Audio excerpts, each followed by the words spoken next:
Akbar ya Allah, astagfirullah ya Allah. Tolong maju kami Tuhan. Kak, nahanin kereta kita Kak. Tengoklah ini Kak. Allah Akbar. Allah Akbar. Itu Allah ya Allah kali. Allah Akbar. Allah Akbar. Allah Akbar. Allah Akbar ya Allah.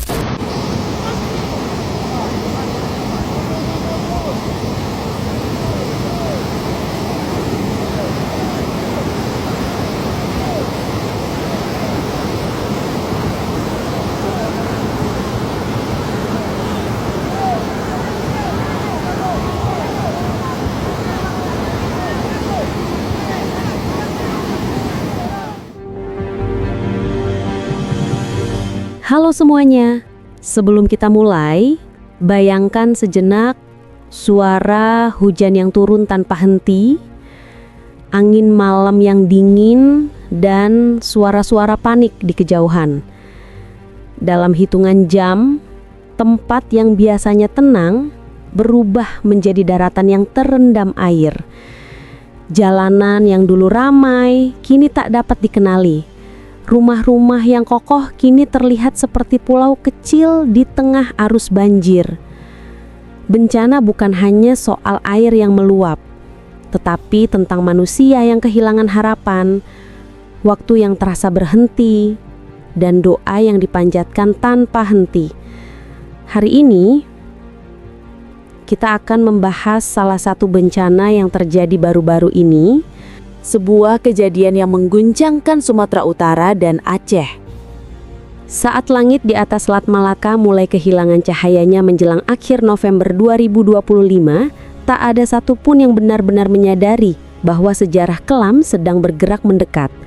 Awan gelap perlahan berkumpul, seolah menutup matahari dengan tirai muram penuh isyarat. Angin yang sebelumnya tenang berubah menjadi deru yang menggema di lembah, menggoyangkan pepohonan yang tersisa, seakan alam sedang memperingatkan manusia. Tidak ada yang tahu bahwa di balik gelap itu, sebuah badai tropis bernama Siklon Senyar, badai yang tak lazim muncul di bagian ini, sedang menyiapkan amukan paling ganasnya. Hujan mulai turun pelan, seperti ketukan jari di jendela, lalu menjadi deras, lalu menghantam bumi seakan langit pecah. Hari berubah menjadi malam, dan malam pun terasa tak pernah berakhir. Tidak ada jeda, tidak ada cahaya, hanya suara hujan yang turun tanpa henti, deras, kasar, dan penuh ancaman. Di hulu sungai dan pegunungan yang dulu hijau dan tebal oleh pepohonan, air mulai mencari jalannya. Namun, tanah yang dulunya kuat kini telah kehilangan penjaganya. Deforestasi, pembukaan lahan, aktivitas tambang dan perambahan telah menghapus hutan yang harusnya menjadi benteng terakhir. Hutan yang dulu menjadi spons alami, kini tinggal luka terbuka. Air hujan tak lagi meresap, ia mengalir deras seperti kawanan raksasa yang kehilangan kendali. Lereng bukit yang rapuh mulai runtuh, tanah longsor terjadi di tempat yang selama ini dianggap aman. Batu-batu besar meluncur, pohon tumbang, lumpur bergerak seperti makhluk liar yang menelan apapun yang ada di depannya. Di Sumatera Utara, dataran rendah, desa-desa kecil, dan jalan-jalan yang menghubungkan kota mulai tenggelam. Dalam hitungan menit, rumah-rumah yang berdiri puluhan tahun direnggut tanpa ampun. Suara jeritan bercampur dengan suara air yang menghantam struktur bangunan. Orang-orang berlari tanpa arah. Beberapa memanggil nama keluarga yang terpisah. Beberapa hanya terdiam tanpa tahu harus berbuat apa.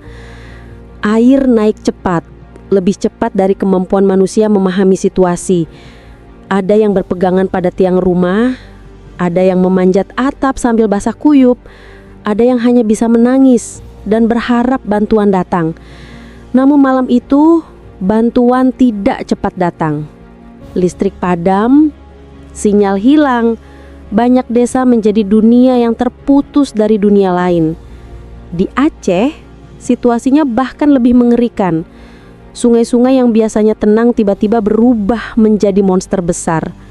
Arusnya ganas, membawa kayu besar, lumpur, bahkan atap rumah yang tersapu arus. Air terus naik dan naik, memasuki rumah-rumah, toko-toko, sekolah hingga masjid dan gereja.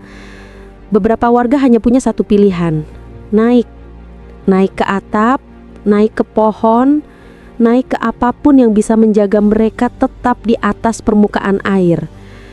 Dalam 24 hingga 48 jam setelah hujan berhenti, realitas perlahan mulai terlihat. Namun, apa yang terlihat bukanlah kelegaan, melainkan tragedi. Evakuasi dimulai. Namun, para penyelamat hanya bisa mencapai beberapa wilayah. Jalan rusak, jembatan hilang, tanah longsor menutup akses.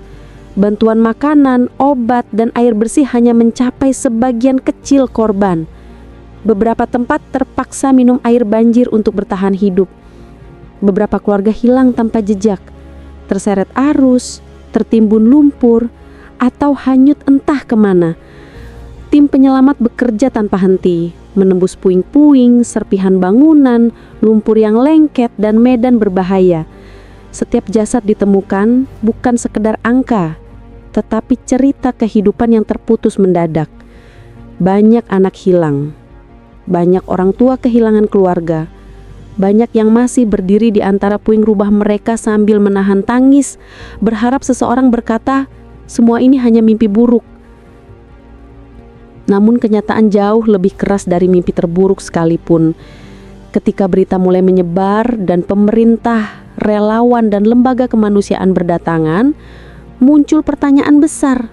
Mengapa bencana ini begitu besar? Jawabannya menyakitkan. Bukan hanya badai, bukan hanya cuaca ekstrim, tapi karena manusia sendiri telah menghapus benteng alam. Hutan yang seharusnya menjadi pelindung telah dirusak dalam waktu lama.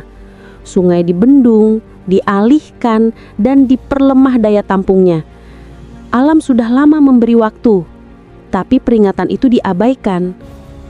Sekarang, ketika banjir telah surut, tantangan baru muncul. Korban membutuhkan tempat tinggal, makanan, obat, dan dukungan mental.